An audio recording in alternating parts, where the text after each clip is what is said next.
Hi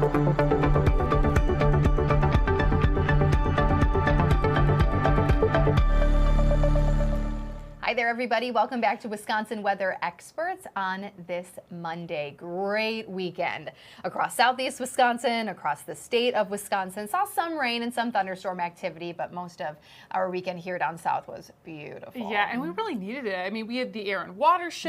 We had a lot going on. Bastille Days, all these festivities. I almost wish I could just check off all the rain on the weekend so it's sunshine all the time. Yeah. But, you know, we do have to talk about rain because some areas weren't as fortunate as us in terms of a nice weekend. They That's had true. rain and flooding in some spots. Yeah, absolutely. And we have a lot to cover on our show today, and we're actually going to start in Texas. But this is actually a relatively good update. Texas authorities talked about this this morning after the, of course, deadly flooding over the 4th of July weekend. But Kerr County officials now say that just 3 people are missing, down from nearly 100 after people who had previously been reported missing are now accounted for. So thankful that that number has gone down. Now, the flooding over the July 4th weekend has left 135 people dead, and Texas lawmakers are preparing to discuss improvements to the state's warning systems for natural disasters. Now, their goal is to prevent, of course, something like this happening again in the future. So, of course, there are still 3 people missing, and I know they have talked numerous times about how they are not going to stop until everybody is found, but that is a little bit uplifting, going from 100, which seems like a really daunting number, to 3. To just 3. And I love the fact that they are not going to stop searching because especially for those who have loved ones out there, just wanting to bring their family member home and bringing that to peace, I think it's amazing that they're not going to stop. So from flooding there to flooding in Maryland. Yes, they had quite a different story over the weekend. Our precipitation map is showing just north of Washington, D.C., our state capital, those red pockets are 3 to 4 inches of rain. And take a look at all the storm reports. Lots of flooding occurred in the neighborhoods north of Washington in Maryland. We're going to take a look at some of the photos because they are taken from the Montgomery County, Maryland Fire and Rescue Service. Heavy flooding has been reported in the Silver Spring Tacoma Park area, and that had at least 5 vehicles stuck in high water. An emergency service and responding to multiple cars that were not only stranded, but calls, I should say, of people who needed help. Rainfall rates were 1 to 3 inches per hour, creating dangerous conditions in just a few minutes. A river gauge showed that the water rose 10 feet in approximately 30 minutes in some areas, and that also left towns in 2 feet deep of water. Of course, flash flooding is one of the deadliest weather-related fatalities in the U.S. each year. According to NOAA, an average of 127 people die from flooding annually, with nearly half of those fatalities including vehicles swept away by moving water. So, because of that, experts do warn, and you hear us say it too, that you want to turn around, don't drown. 6 inches can sweep you off your feet, and again, just 12 inches or a foot can move your car, which doesn't seem like a lot considering your car can still go through it. But again, it doesn't take much. The power of water does wonders, and not necessarily in a good way. So we're continuing to watch a lot of the flooding that unfortunately has been catastrophic across the U.S. and even the world this year. Yeah, I've been talking about it a lot over the last couple of weeks, but we are going to go across the pond now and talk about more flooding, but this time in Pakistan, eastern Pakistan to be more specific, thanks to heavy monsoon rains, unfortunately killing at least 54 people in just 24 hours. Flash floods overwhelmed several villages. Pakistan's meteorology department says the country has experienced 82% more rainfall this month compared to the same time last year. Now, over the past 3 weeks, at least 178 people across Pakistan have died from that severe weather. Officials are warning tourists to avoid traveling to affected areas, and there are fears those rains could trigger landslides, which, yes, in areas like this, that's always a possibility. You know, it's not just the immediate threat of the flood. It's stuff you have to worry about after the fact, too. I agree. And you might not think about that even when it comes to the wildfires, let's say. We get rain in some of those areas, and that can lead to some landslides or mudslides as well. So continuing to track that. But in a different area of the world, we're talking about Vietnam. Dozens of people were killed in Vietnam over the weekend after a boat carrying tourists capsized during a sudden thunderstorm. At least 37 deaths have been reported and 5 people are still missing. Local media reports that there were 48 passengers and 5 crew members on board. 11 people were rescued, including a 14-year-old boy who was trapped in the overturned boat for 4 hours. Oh, that is terrifying. I know. That just goes to show, too, when you are going to be heading out in the boat or on land, you have to pay attention to the water, or to the weather and the water and your forecast, because while it might be sunny at one point, you never know when storms will roll in and unfortunately cause something like that. Right, that wave height. Any boaters out there know that you always got to pay attention to the wave height. All right, well, caught on camera, check out this terrifying lightning strike near a family and a police officer in northern Illinois, so just south of us. 7588. Okay, come here this way. Get in. It just hit that tree.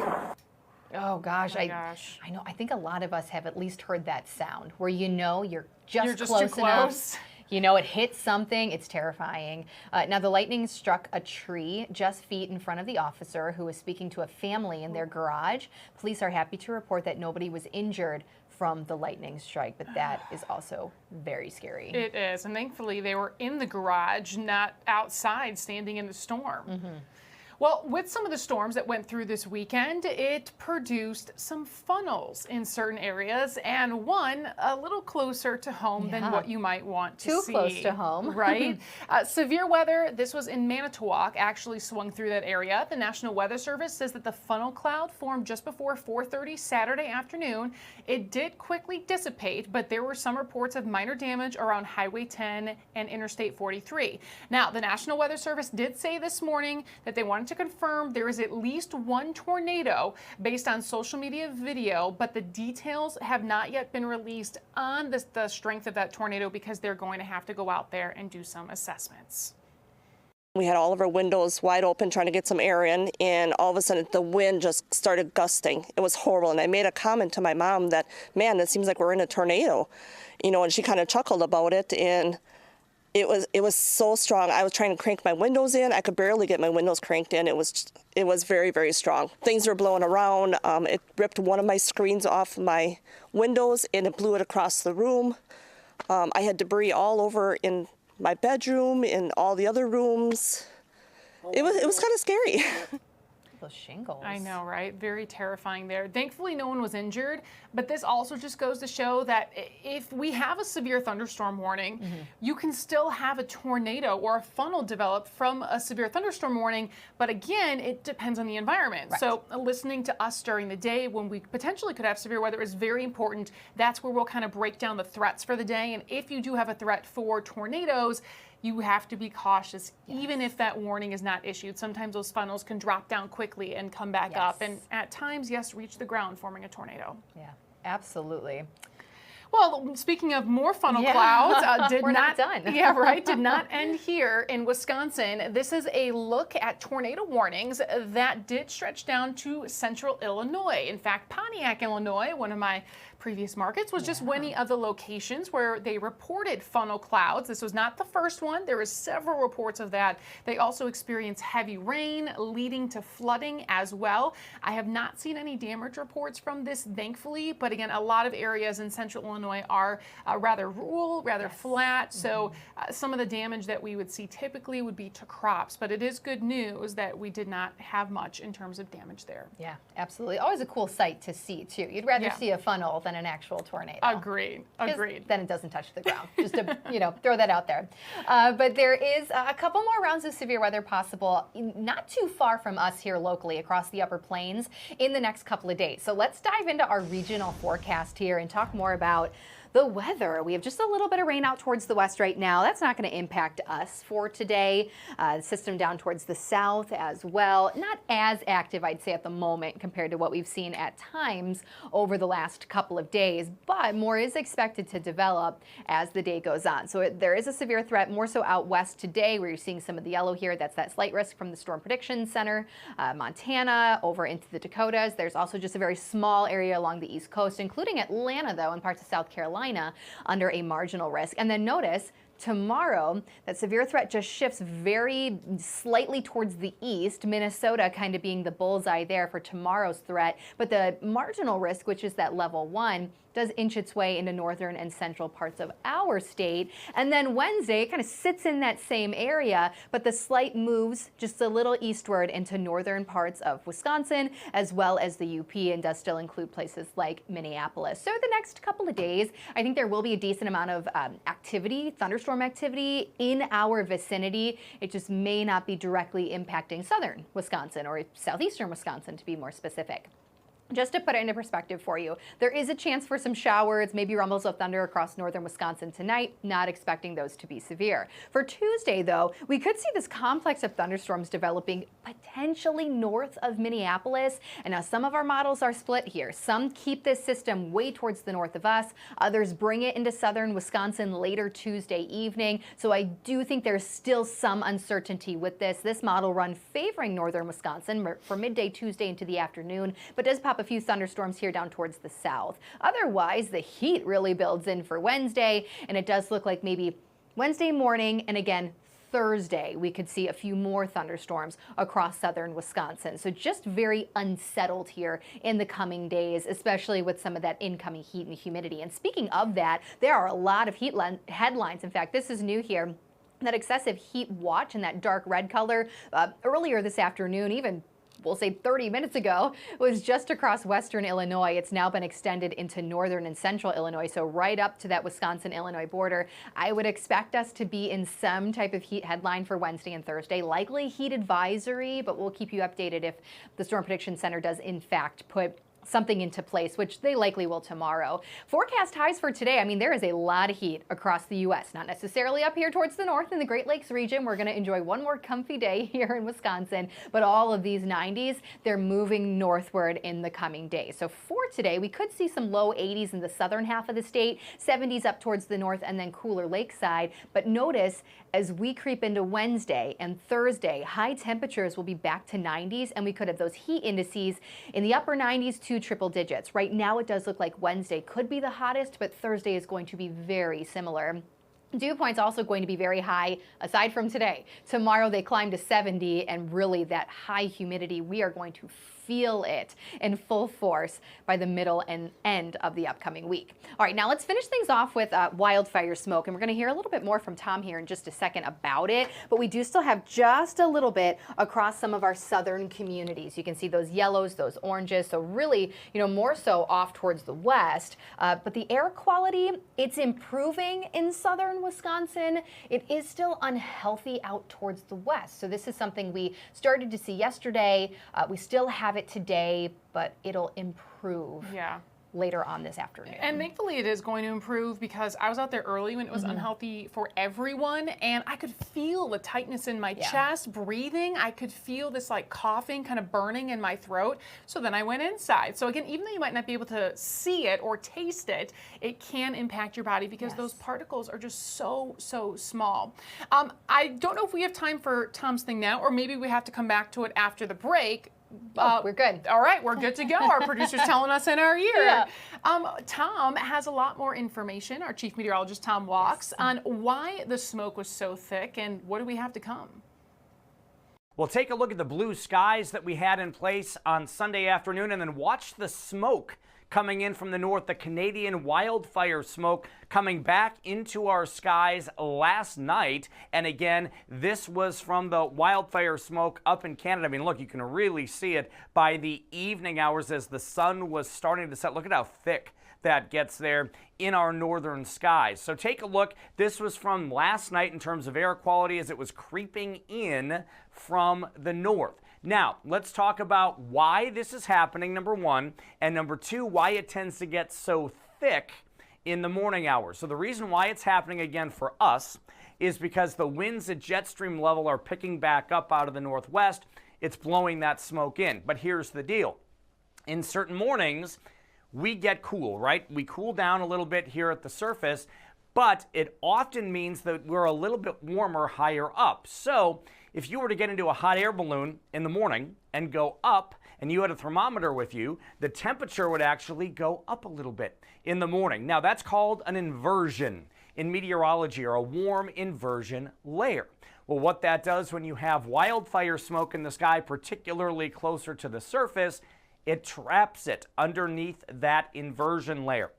And that's why you can really smell the smoke and almost taste it in the morning hours. But then what happens when we start to heat up? Well, the sun will heat the ground then heats the air. We start to warm up quickly. That inversion layer goes away, and the smoke is allowed to dissipate, at least from closer to the surface, but it could still exist a bit higher up. But that morning inversion, as we call it in meteorology, can play a big role as to whether or not you can really smell it in addition to see it. So let's take a look at the smoke forecast. This is from this morning, and you'll see just how thick it was. Then as we go throughout the day, it starts to get, well, not as thick. It gets a bit more diffuse as we go throughout the day, and especially into Tuesday. And that's because the winds at jet stream level start to get a bit lighter. In fact, by Wednesday, we're going to see a shift in the jet stream wind from the northwest to the southwest, and that should completely clear us out, at least for now, of any wildfire smoke. But again, as long as those fires are burning in Canada and when the winds come out of just the right direction, it's going to be back again, and then we have to watch those morning temperature inversions as well. It's very fascinating stuff. This is we've been dealing with this now. I would say this is the second time. Last week we saw it kind of creeping back in after a little bit of a break, and it really has been our morning hours where that's been the thickest. Yeah. Well, we have a lot more to come, so stay tuned. We're going to talk about maybe a bear doing something that is not, you know, checking if the bed's too soft, too hard, just right, doing a little something different in someone's house. Clearly you want to stick around for that.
Everybody talked a lot about flooding so far, a lot about wildfire smoke, and we are going to stay on that wildfire theme. We're going to bring you back to California, where we know people are still recovering from the past wildfires in LA and that surrounding area. The big question, of course, is can they rebuild? Fox's William Lajeunesse has more. If you lived up here, whether you paid rent or not, you're still part of the trauma. It was very traumatic. From Altadena to the Palisades. So I paid over $12,000 in my permit fees right now just to get my process moving. Hope is tempered by reality. Construction time, as I'm hearing, could be a year and a half. Of roughly 900 construction permit applications in LA City and County, officials approved 274. A lot of people are moving forwards with their plans. A lot of people are just kind of on hold. 6 months after the state's most devastating wildfire, recovery is slow, but land prices remain high. In the Palisades, 133 lots sold or are in escrow.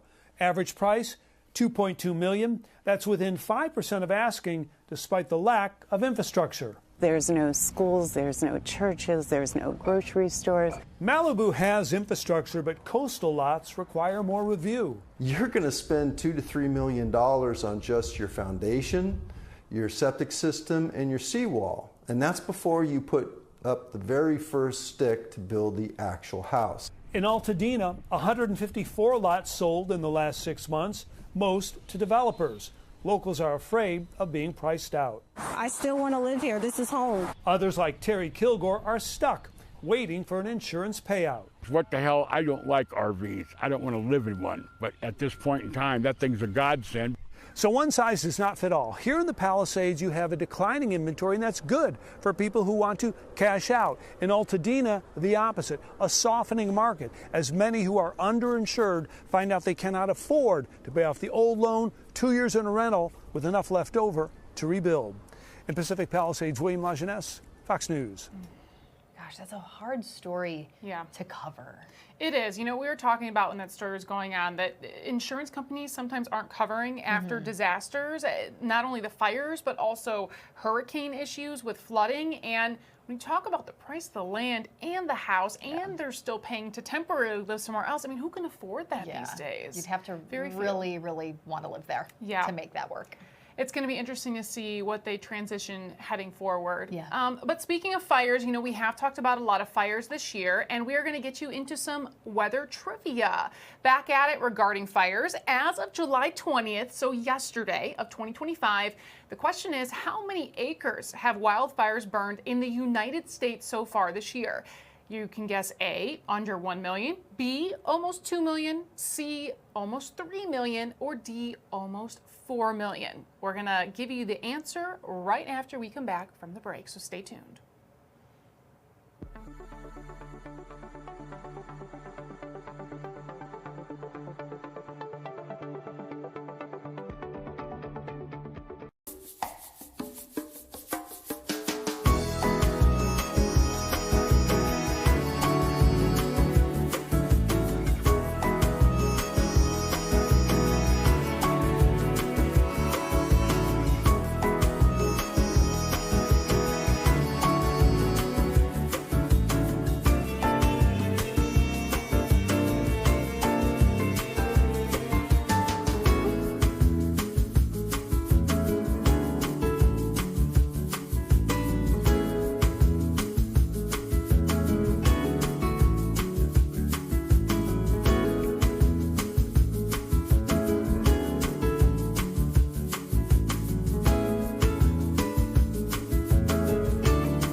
To Wisconsin Weather Experts. Well, before the break, we had a weather trivia question for you. You ready for the answer? I know. If you're thinking of how many acres the wildfires have burned in the United States this year, well, here were your guesses. You could have had A, under 1 million, close to 2 million, 3 million, or 4 million. And the answer is C. We were I was guessing. close. You were close. You were close. So just under 3 million acres so far have been destroyed in the United States this year. Of course, we're still battling wildfires not only here, but in Canada, where it's also ravaging land up there. So we're continuing to track that. Unfortunately, or fortunately, I should say, we're hoping that number is going to be low, but we'll see what happens in the upcoming months. Yeah, absolutely. If you have a question, if you ever have any weather question or even a picture you want to ask about, feel free to scan that QR code, fill out the form, and that will send that question to us. We'll answer it if we can. Yeah, we'd love to. Well, let's take a look at something that's caught on camera. An unwanted visitor makes himself comfortable at someone's home in New Hampshire. This black bear even tried to see if anyone was home.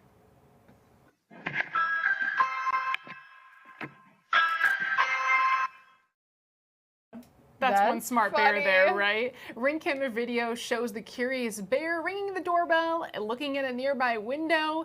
The animal then explored the rest of the patio before realizing it was time to go. There you go. No harm done, just a little exploration. Well, speaking of exploration, thousands of light years away, different kinds of astronomers make a new discovery. What you're seeing here, it's going to be the birth of new planets around a baby sun. Wow. NASA teamed up with the European Southern Observatory in Chile for the first of its kind cosmic observation. It's happening 1,300 plus light years away. Just 1 light year is 6 trillion miles. So it will take 1 million years or more for these planets to fully form. And I don't think we're going to see it in our lifetime up close or really evolving. But it's so cool that science can see something so far and figure this out. Just so much out there, right? It's just this big... It makes me think of Horton Hears a Who, you know? He hears him on the little flower. We're just one little speck in the universe. Right, exactly. We are merely that. Thanks for watching today. We'll see you right back here tomorrow at noon.